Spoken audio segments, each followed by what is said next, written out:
Ça peut durer longtemps.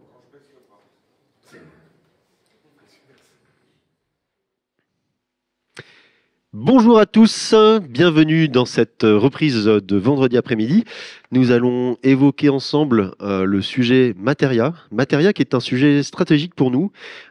C'est un nouveau pan, une nouvelle verticale qu'on développe avec Clever, qui vise à fournir des solutions toujours plus simples, toujours plus abstraites, notamment avec des bases de données dites serverless. Euh, Tout le monde est à l'aise avec le terme de serverless dans la salle ou est-ce que quelqu'un veut une précision de ce que c'est? Ça a l'air d'aller. Petite... Tous des définitions différentes, c'est vrai. Donc la notion de serverless,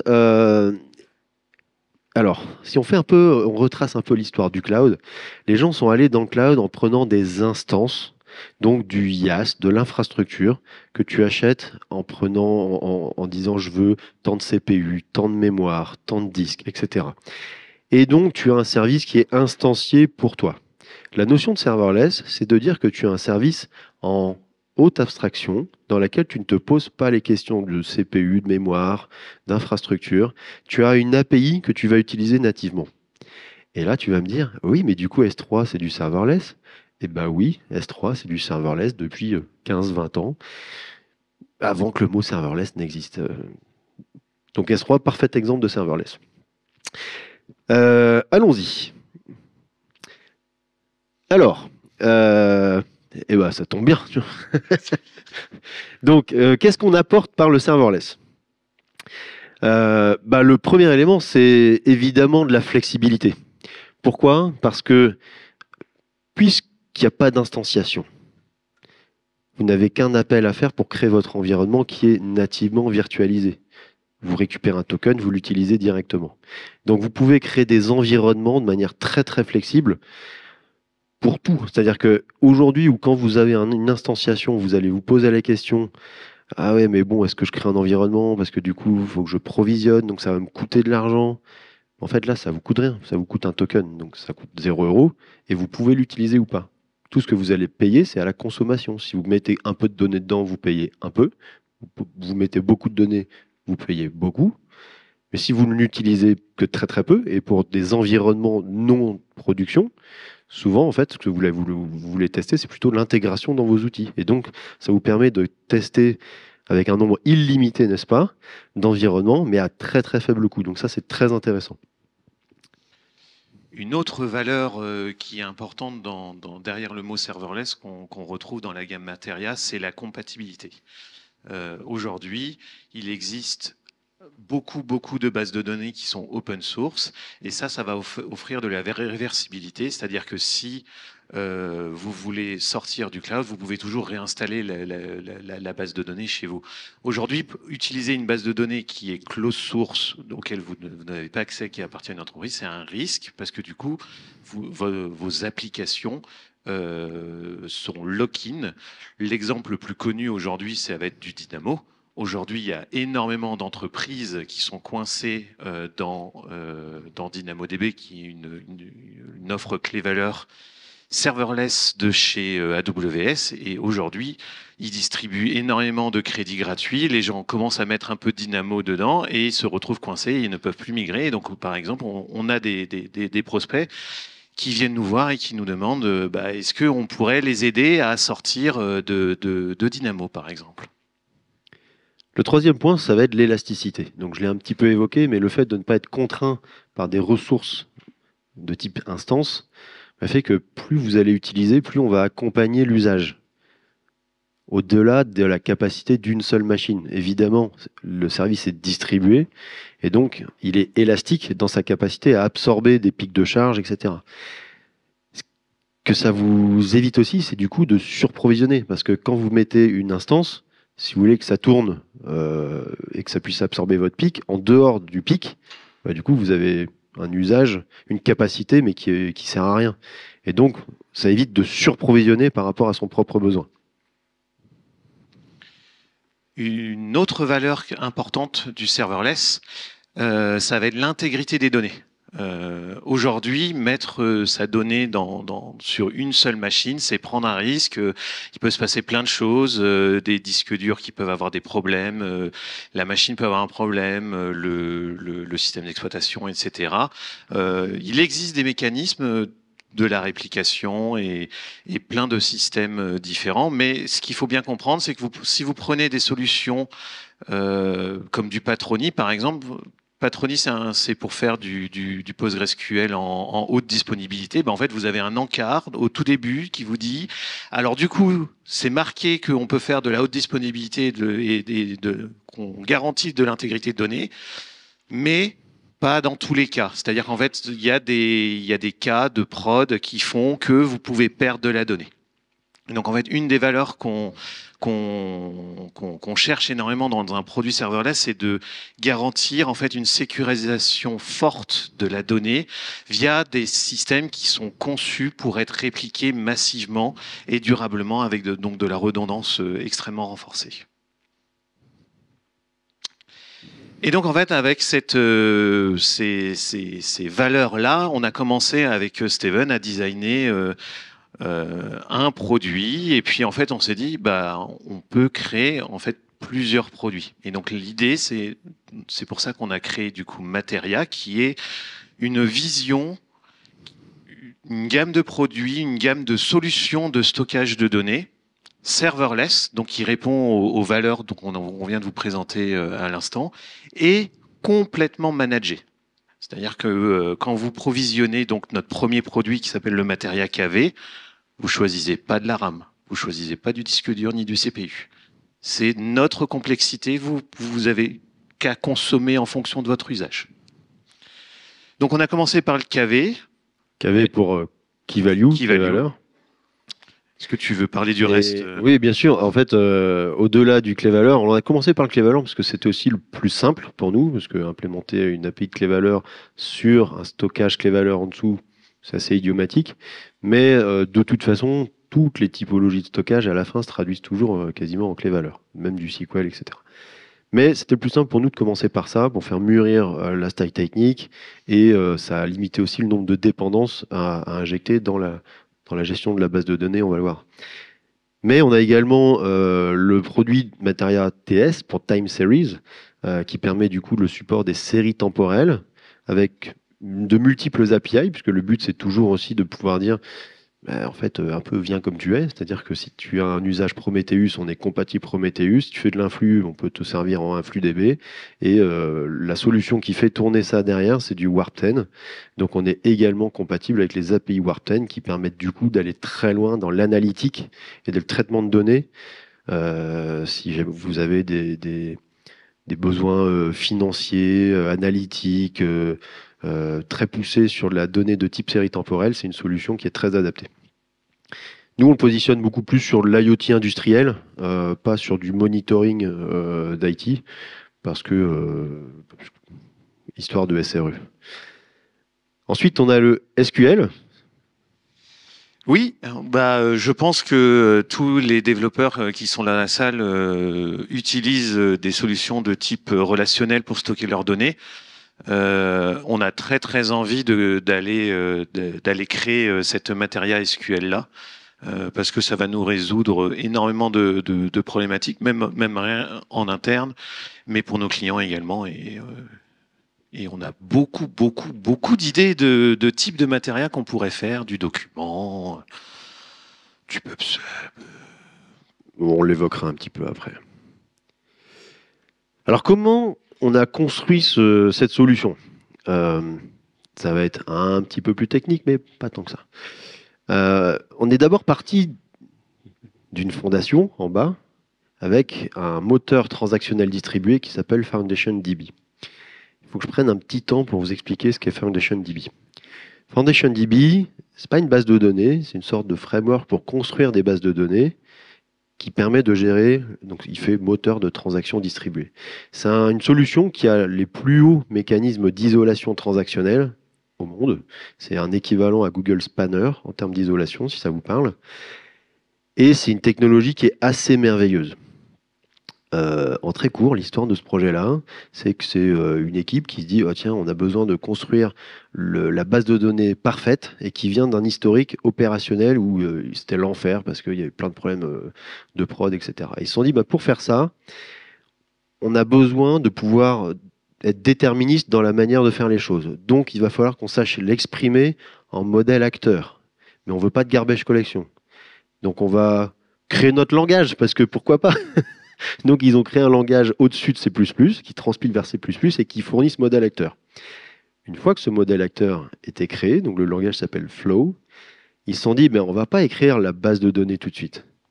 On va plutôt écrire un simulateur qui va nous permettre de valider tous les concepts qu'on va ensuite implémenter dans la base de données. Et donc là, ils ont écrit le simulateur et ils ont développé la base. La conséquence de ce simulateur, c'est que tous les ans, aujourd'hui, cette technologie-là, elle bénéficie de 4000 ans de run opérationnel. Donc ça veut dire qu'on est... x2. Alors, x2, parce que... continuons sur l'histoire. En fait, quand les gens ont fait ça, c'est un accident industriel. En fait, c'est quasiment ce qu'on trouve plutôt dans des labos de recherche ou ce genre de choses. Et puis là, en fait, la techno, elle a été rachetée. Elle a disparu. Et elle a été rachetée par Apple. Apple l'a utilisée pour plein d'usages. Qui a un iPhone dans la salle? Ouais, au moins les 3/4.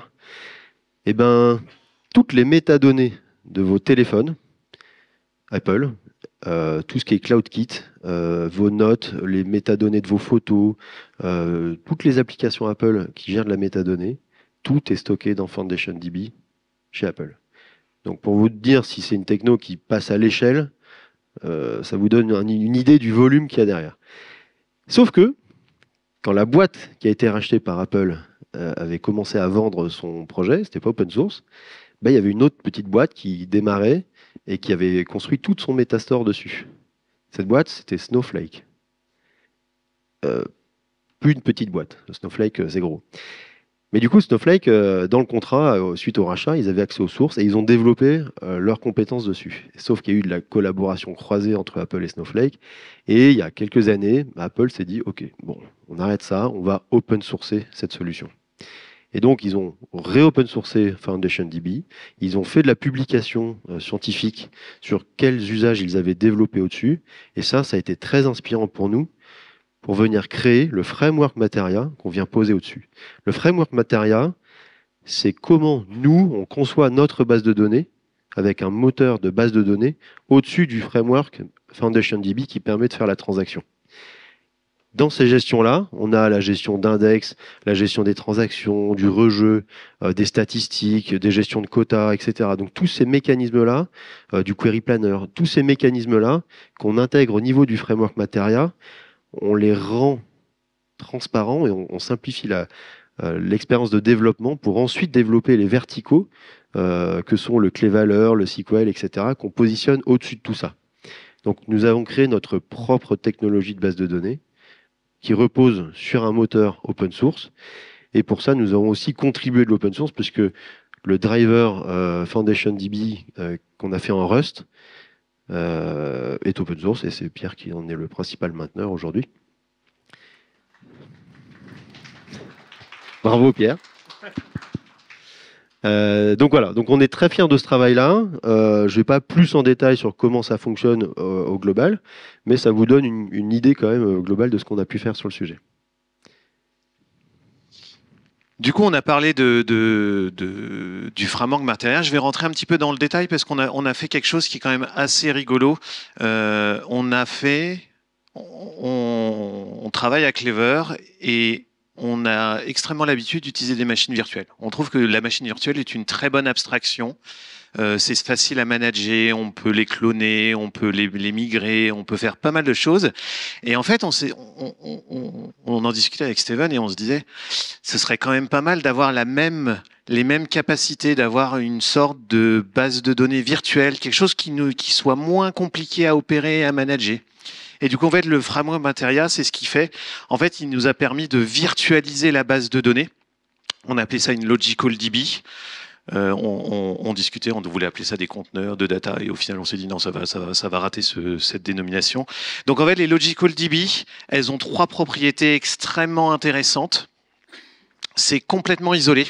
Donc en fait, vous avez votre propre espace de clés dans le moteur de stockage. Elles sont accessibles à la demande.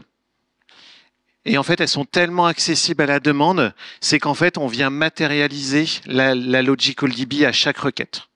Qu'est-ce que ça veut dire? C'est par exemple si vous avez 10 accès en concurrent venant de 10 applications, on vous ouvre virtuellement 10 fois la DB pendant le temps de votre utilisation et après on la referme.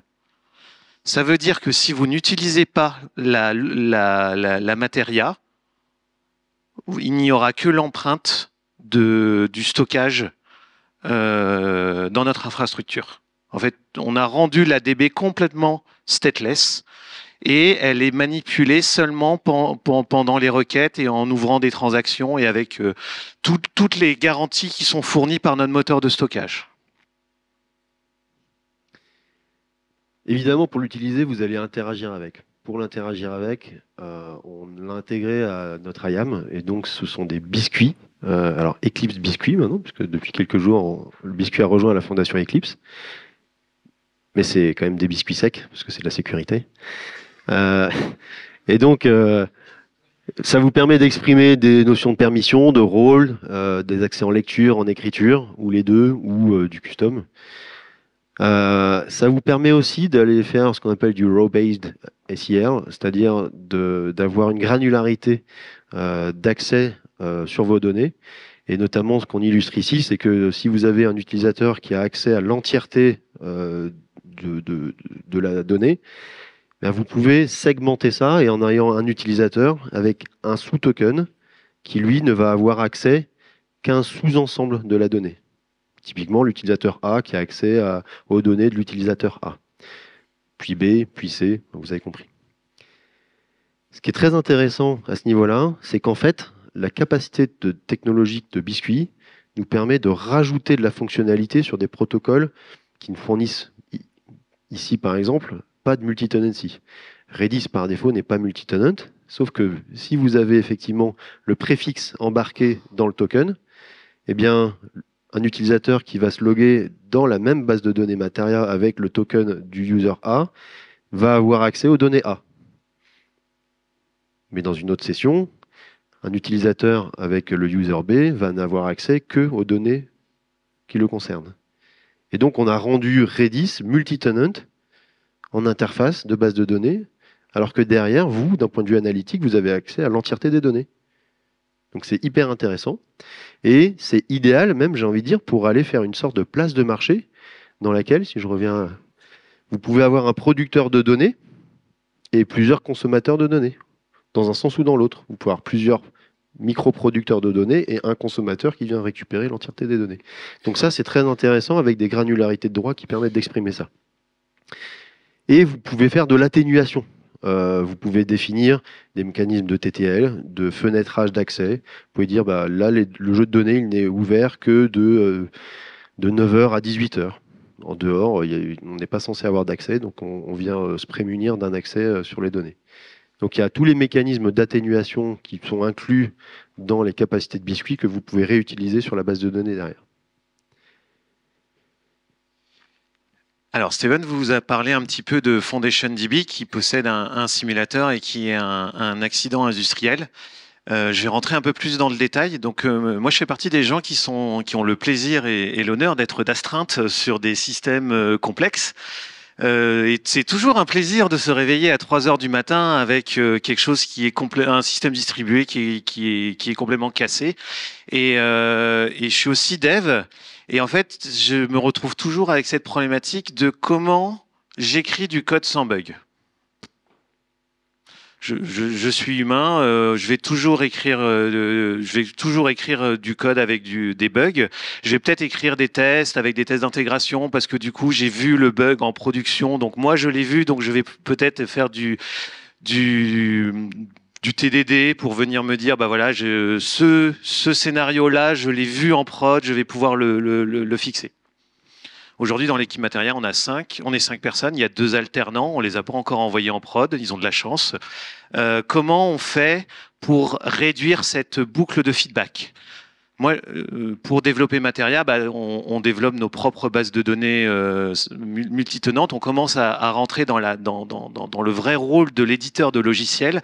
Comment on fait pour que les problèmes qu'on voit normalement et qu'on subit en production, les pannes massives, les problèmes de coupure réseau, tous ces embêtements qu'on a en production, comment on fait pour avoir cette expérience-là en dev?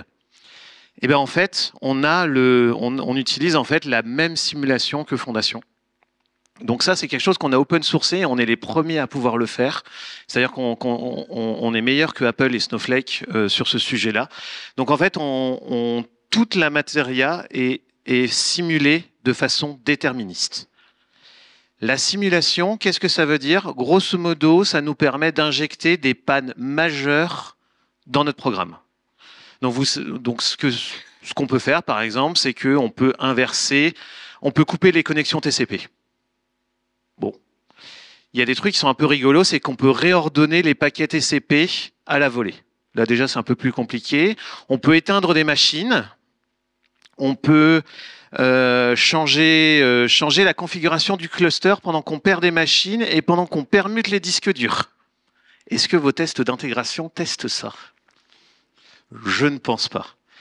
En fait, la simulation, c'est vraiment l'idée de pouvoir injecter des pannes extrêmement complexes et surtout de façon déterministe. En fait, tout le framework est déterministe. Donc, en fait, on sait que pour une seed donnée, l'appel réseau numéro 42 va prendre 326 millisecondes, temps de simulation. C'est lui qui choisit à partir de la seed. Et que l'appel suivant va foirer et que la prochaine fois qu'on va faire un appel réseau, on va couper le réseau. Ça, c'est la simulation. Et donc, c'est ce qui nous permet donc d'avoir en fait 100% de reproductibilité de bugs en dev. Du coup, c'est tellement reproductible qu'on l'utilise en CI. Donc, en fait, ça veut dire que quand on contribue dans le cœur de Materia, vous êtes obligé d'avoir tant de tours de simulation pour passer et émerger votre code. Donc, ça se règle.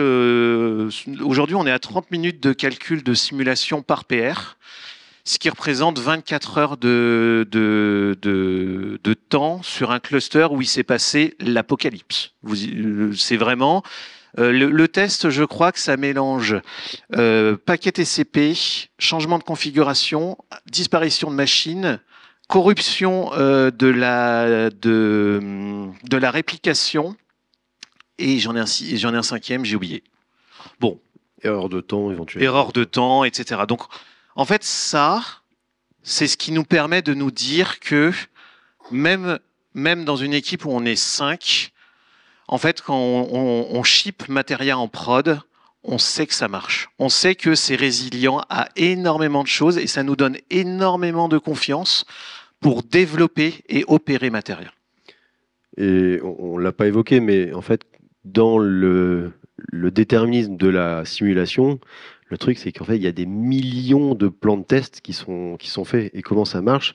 On voit qu'en bas, il y a un exemple, je ne sais pas si vous voyez bien, mais il y a une random seed qui est générée. Cette seed est déterministe et c'est cette seed qui découle du plan de test. Donc ici, on a quoi? On a 4 data 12 machines avec 4 data centers et puis une répartition des rôles. Et ensuite, on va injecter les fautes dans cette topologie. Mais pour chaque seed, tout va être différencié. Et si jamais on a un bug, on le corrige et on rejoue cette seed-là qui va permettre de dire, OK, le problème que j'avais identifié dans ce cas-là qui est déterministe va être bien corrigé. Donc c'est très important. Là, il y a une vidéo, je crois, normalement. C'est à moi de cliquer, peut-être, non? C'est toi de cliquer, oui. C'est Clickman. Hop. C'est moi qui parle là ou pas? Ouais, c'est toi. Ah, c'est moi. Du coup, au sein de Materia KV, pour Clé-Valeur, on s'est dit qu'on allait commencer par Redis parce que le protocole était très disponible sur le marché. Ce n'est pas un cache in memory qu'on fournit, c'est une base de données, mais qui est compatible en protocole avec Redis. Il y a plein de clients qui font déjà de la base de données sur Redis. Et en fait, ces clients-là sont venus nous voir en disant moi, je suis très intéressé. Et par ailleurs, ce qu'on s'est dit, c'est que si on peut le fournir en Redis, on peut aussi le fournir dans d'autres protocoles, notamment Dynamo, notamment GraphQL. On a des clients qui sont venus nous voir, qui étaient effectivement chez Amazon et qui se sont dit mais nous on est coincés, on a nos applis qui sont codées en Dynamo, comment on fait? Et là on s'est dit on va regarder le protocole Dynamo. Et au final, il n'est pas si compliqué que ça. Et du coup, on s'est dit on va l'implémenter sur Materia. Mais attends, parce qu'on va faire un truc un peu plus rigolo. C'est-à-dire qu'on s'est dit mais pourquoi on ne ferait pas Dynamo qui soit compatible Redis? C'est-à-dire qu'on peut produire une donnée via Dynamo et la lire en Redis ou inversement. Et à ce moment-là, ça permet d'avoir une sortie progressive de l'enfermement protocolaire que représente Dynamo aujourd'hui, parce que ce n'est pas un standard du marché.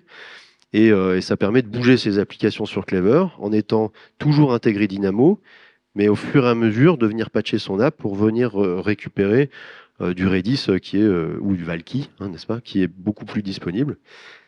Et on s'est dit, c'est bien tout ça, mais comment on fait pour l'environnement web? Et au final, grâce au Query Planner, on hérite de la capacité de mettre du GraphQL, ce qui donne un accès HTTP et donc une compatibilité avec l'environnement mobile et web. Du coup, vous pouvez utiliser Biscuit pour générer votre token qui va être donné à un client et qui va avoir un accès lecture et qui, du coup, va rendre disponible de la donnée via GraphQL, par exemple. Oui. Comme tu veux, je peux y aller.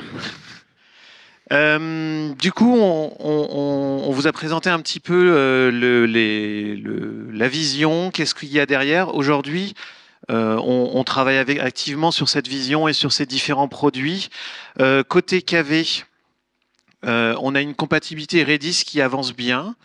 On va pas supporter tous les mots-clés. Je crois qu'il y a 350 mots-clés et commandes Redis. On va peut-être pas forcément tous les supporter, mais on avance dans le support. Aujourd'hui, si vous êtes utilisateur PHP, que vous voulez stocker vos sessions, ça marche très très bien. Il y a d'ailleurs une démo dans pas longtemps. On va avancer un petit peu. Et du coup, Steven en a parlé, mais on travaille sur cette compatibilité Dynamo qui est en cours de développement pour le coup. Le but, c'est de décloisonner Dynamo. Aujourd'hui, AWS est le seul fournisseur Dynamo. Or, en étant nous aussi présents, ça permet d'avoir une stratégie multi-cloud pour les clients qui voudraient diversifier leur stratégie de déploiement et du coup d'avoir une alternative et de ne pas être vendor loqué. Désolé pour l'anglicisme. J'essaie de le traduire, mais le verrou fournisseur, c'est pas très parlant. Donc on en a parlé, on va peut-être accélérer un peu, mais l'aspect time series, ça permet de stocker vos données de type série temporelle. On développe aussi etcd. Oui, du coup, pendant que vous n'êtes pas là, il y a une démo Kubernetes qui se passe dans l'autre salle. Et on travaille du coup avec l'équipe Kubernetes pour fournir une Materia etcd. Donc etcd, c'est la base de données de Kubernetes qui possède, on va dire, quelques limitations à l'échelle, on va dire ça. Oui, en gros, on va être clair, c'est une clé USB distribuée lente. etcd, la taille max, c'est 8 gigabits. 8 gigabytes et ça n'avance pas, ça ne scale pas.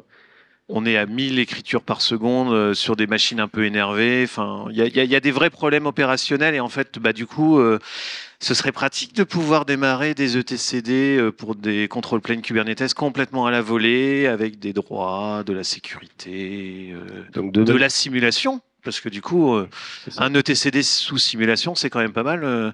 Je crois que c'est Cloudflare qui est tombé sur un problème etcd parce qu'ils avaient tapé une limitation Raft. Attends, je reformule. Tu connais un utilisateur d'etcd qui n'est pas tombé sur un problème etcd? etcd, c'est un truc qui a été réécrit 3 fois et la version finale marche toujours pas. Pierre, il y a quelques années, a essayé de faire une contribution pour essayer d'améliorer les perfs. Les mainteneurs ont dit on comprend pas ce que tu veux dire, pour nous c'est ok. On a dit ok, très bien. Mais c'est un problème parce que c'est au cœur de Kubernetes et aujourd'hui il n'y a pas un fournisseur sérieux Kubernetes qui n'a pas remplacé etcd. Ça, il faut le savoir. C'est un secret, faut pas le dire. Donc il y a le SQL, donc ce qui permet de décloisonner aussi la capacité d'une solution Postgres en ayant un stockage infini à peu près. J'accélère parce qu'on me dit ah bah Il connaît vachement bien les slides. donc il y a des mots à 15 heures et attends. On, Ouais, c'est bon, on est on bon. est, on est bon. Bah, du coup, merci de nous avoir écoutés. On va prendre une ou deux questions, je pense. On va- Alors, question. Alors, oula, allez-y. Attends, micro peut-être. C'est Monsieur Costard qui fait le micro. Merci. Du coup, ma question, elle est un peu elle a un contexte de normalisation actuelle au centre de l'Europe, dans les thématiques de Transaction Data Services, interopérabilité de la donnée. Et du coup, ma question était, est-ce que Materia, potentiellement, dans son futur, pourrait être représentation d'un standard européen, d'une technologie voilà, d'interopérabilité de la donnée, de stockage flexible, etc. Et blablabla. Alors, le positionnement qu'on a là-dessus, c'est que on va pas inventer un protocole pour en inventer un là où il y en a qui existent qui font déjà le boulot. Le clé valeur en Redis, tout le monde va être content avec ça. On n'a pas besoin de créer le nôtre. Ça ne veut pas dire qu'on ne va pas aller créer certains protocoles pour certains besoins. Il y a 2 jours, on discutait avec un client qui a un besoin qui pourrait nécessiter qu'on aille développer avec lui un protocole spécifique qui résout un enjeu de gestion de transactions globalisées dans le monde. Et ça ne va pas être magique. Il y a besoin de réconciliation. Et donc, c'est des choses sur lesquelles on peut innover, on peut créer. Mais au-delà du protocole, après, on peut très bien imaginer une spécification du protocole, mais la complexité, elle est toujours dans l'implémentation. Même si on vise à une ouverture, tu n'es jamais garanti que tu deviennes un standard. Tu vois, quand AWS a fait S3, je pense que quand ils l'ont fait, ils ne s'attendaient pas à ce que ça devienne le standard d'Object Storage. Aujourd'hui, ça l'est. Peut-être que demain, on créera un protocole qui le deviendra, mais en attendant, on préfère réutiliser des protocoles existants pour ne pas justement poser la question créer le problème que tu poses, qui serait d'avoir un protocole pas forcément très intégré et intégré dans les différents écosystèmes. Ça répond à ta question? Il y avait une question juste derrière. Merci beaucoup pour la présentation, c'était très clair. J'ai une question côté produit utilisateur. Aujourd'hui, est-ce que ça vous a permis de travailler aussi sur la politique de rollback? Par exemple, l'utilisateur fait du caca, il faut que je revienne dans le temps. On est sur quel niveau de granularité aujourd'hui pour revenir dans le temps? Ouais. Alors, pour le coup, c'est assez simple. Notre moteur de stockage FoundationDB a une solution de backup qui nous permet de restaurer à la transaction près. Et dans cette restauration-là, on peut faire des choses assez rigolotes. C'est qu'en fait, on peut dupliquer du coup une Materia quasiment gratuitement. Du coup, il y a plein d'usages qu'on pourrait imaginer avec ce système-là. C'est-à-dire que par exemple, on pourrait prendre une base de données de prod, l'anonymiser et la rendre disponible pour des environnements de dev complètement à la volée. On pourrait imaginer également tester un upgrade de cluster Kubernetes en clonant le TCD et en faisant passer une migration de control plane et en vérifiant que les CRD marchent. En fait, le fait que le moteur de stockage soit extrêmement performant et qui marche en prod et qu'il a énormément de fonctionnalités, ça ouvre beaucoup d'usages d'un point de vue produit et on a hâte de s'amuser à cloner des matériaux à gogo. En fait, d'un point de vue produit, ça correspond à du database forking et du ShadowDB. C'est être capable effectivement de dire, bah tiens, je vais utiliser mes données de prod, mais qui ne contaminent pas vraiment la production, mais je teste quand même sur des vrais jeux de données. Et ça, la capacité qu'on a, c'est de dire, bah regarde, je prends ta DB, je la fork, et tu fais ce que tu veux. Et notamment pour les migrations de clusters, aujourd'hui, tu n'as quasi personne qui te fournit, au monde, qui te fournit la capacité de dire, mon cluster cube, je vais te garantir que ton cluster cube existant, il est compatible dans la nouvelle version avec les implémentations que tu as.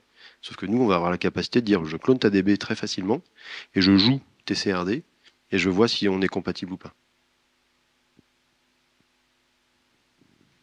Ça répond à une de mes questions. Je suis là. Excuse-moi. J'ai la lumière. Concernant, alors c'est peut-être un peu tôt, mais concernant Materia SQL, si tu montes tes logical DB à la transaction, comment tu fais pour gérer les histoires de cache, mémoire, etc. d'un Postgre traditionnel?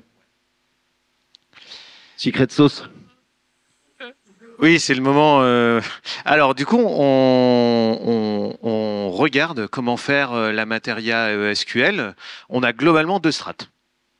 Première strate, on utilise l'intégralité du framework Materia, on utilise la Logical DB. Du coup, on hérite de tout le travail qu'on a fait, mais par contre, du coup, ça veut dire qu'on doit faire toutes les fonctionnalités SQL, on doit réimplémenter le query planner de PostgreSQL. On doit refaire la compat SQL, le protocole, etc. Ça veut dire que du coup également, il faut qu'on supporte toutes les extensions. Enfin, ça devient un peu compliqué. On n'est que 5. La deuxième strate, tu voulais dire pardon. La deuxième strate, c'est de se dire, en fait, PostgreSQL est extrêmement modulaire. C'est-à-dire qu'en fait, tu peux débrancher plein de morceaux différemment. Tu peux débrancher de l'authentification, tu peux débrancher le wall, tu peux débrancher... le file system peut être débranché. Et en fait, il y a des acteurs aujourd'hui. Je prends un exemple comme Neon. Neon, c'est une boîte de PostgreSQL qui a débranché 3 interfaces en C et qui les a remplacées par une implémentation custom. Donc aujourd'hui, on sait que c'est possible et c'est pour ça qu'on a hâte de commencer à jouer avec. Oh, Ludo, on est pressé. Dernière question, et après, je vous invite à aller à la démo en haut, et on pourra répondre aux autres questions. Ouais, du coup, moi, c'était plutôt... vous pensez que ça va sortir dans un avenir proche? Voilà. Il n'y a pas eu de date, donc... Alors, le KV, il est déjà disponible. Ouais, le KV, moi je l'utilise régulièrement et je l'utilise aussi pour Matomo, des trucs comme ça, mais Cool, là merci. plutôt le côté SQL. SQL, il nous reste quelques zones à éclaircir. Je pense qu'on n'a rien avant 6 mois, faut être honnête. Ça dépend de Pierre. Non, mais je pense qu'on aura quelque chose à montrer plutôt fin d'année. Si on est bon, peut-être avant, mais je préfère être pessimiste et vous faire une bonne surprise que de vous vendre la lune. Et puis, donc, plutôt fin d'année sur le SQL. Merci à toutes les questions, mais on me presse. Non, mais on se retrouve en haut dans la salle de démo sur Madame Say. Merci à tous.